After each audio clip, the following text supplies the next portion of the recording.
a free and a transparent election. Please try to understand that we are at the verge of collapse. Please save this country. یہ dead lock اب کون توڑ سکتا ہے؟ کیا آپ کو اس کے لیے کوئی کوہرسو میئر استعمال کرنے کی ضرورت ہے، یا اس ملک میں اسٹیبلشمنٹ جیسی کوئی بڑی طاقت وہ آ کے میڈیشن کروائے گی؟ کون ہے جو اس ڈیڈ لاک کو توڑے گا اور ملک کو آگے لے کے جا سکتا ہے؟ دیکھیں جی، یہاں پہ there is only one power in this country and that is the Pakistan military. وہی ایک انسٹیٹیوشن ہے جو کرا سکتی ہے. We have to be now very open and frank. We have to save this country. ملک کو بچانا ہے، اب لوگوں کے نام لینے پڑیں گے مجبوراً. یہ پاکستان ملٹری کرا سکتی ہے اور ان کو کوئی سینئر آدمی بھیجنے کی ضرورت نہیں ہے. ایک میجر صوبیدار is enough for these guys. یہ کرپٹ ٹولہ ہے، ایک میجر صوبیدار ان کو لائن حاضر کر سکتا ہے. ان کو بٹھا کے کہیں اور الیکشن کمیشن سے کہیں کہ الیکشنز کرائیں.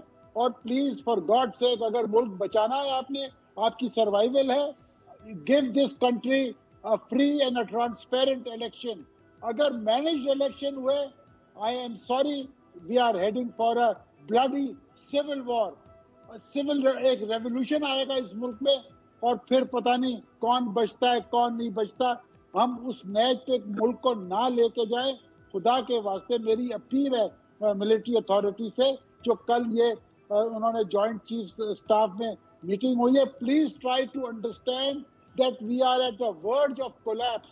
Please save this country. Have elections done fair and free, or let the political decisions be left to the political leaders. ہم سیکھ جائیں گے غلطیوں سے، بٹ اگر انٹرونشن ہوتی رہی تو پھر we are doomsday scenario is not very far off. Please give this country a fair and a free election. اور پاکستان ملٹری کرا سکتی ہے اور کوئی نہیں کرا سکتا. That's all I have to say in this, امیر عباس صاحب. لیکن بیگ صاحب ٹھیک ہے، آپ جس کانٹیکسٹ میں کہہ رہے ہیں کہ چونکہ پاکستان ملٹری کا ایک اتنا انفلوئنس ہے یا وہ اتنی طاقت رکھتی ہے کہ وہ سارے جو فریق ہیں ان کو بٹھا سکتی ہے، بٹ وہ تو پہلے ہی بہت کنٹروورشل ہو چکے ہیں. پہلے ان کو نواز شریف اور مریم نواز اور آصف زرداری، پھر عمران خان.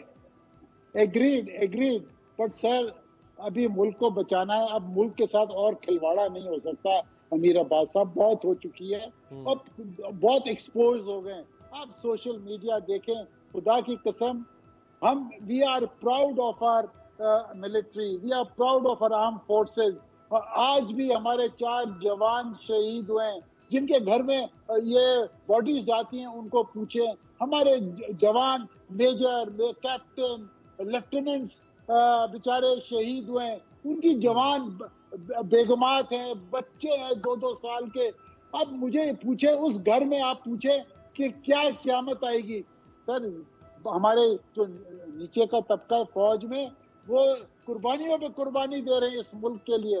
مگر سر یہ senior leadership please for God sake اب رحم کریں اس ملک پہ.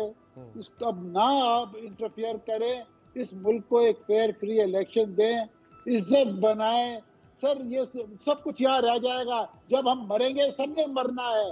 کہ ہم جس طریقے سے آئے ہیں اسی طریقے سے جائیں گے. کوئی پیسہ دیلا، کوئی بینک آف سوئٹزرلینڈ اوپر اللہ تعالیٰ نے برانچ نہیں رکھی، کوئی بینک آف انگلینڈ اوپر نہیں ہے، کوئی Reserve Bank of United States اوپر نہیں ہے.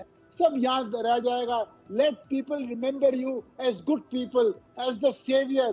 یہ نہ ہو کہ کل کو ہم نے مرنا اور ہماری قبروں پہ لوگ آ کے کہیں کہ جی لعنتیں دیں، ہم کو تھوکیں ہماری قبروں پہ اور کہیں کہ تم نے مروا دیا. اس ملک کو نہ کریں سر، ایسے نہ کریں پلیز. اس ملک کو میں بہت پریشان ہوں، بہت دکھی ہوں، اسی لیے میں کھل کے بات کر رہا ہوں. And I am available for accountability. اگر میری اکاؤنٹیبلٹی کرنی ہے پلیز فار گاڈ سیک اس ملک کو بچائیں، اور آپ لوگ بچا سکتے ہیں. Give this country a fair and a free election and اپنا کام کریں اور let the politicians do their own work. Inshallah they will learn by their mistakes. مگر انٹرفیئرنس نہیں ہونی چاہیے. Let them learn.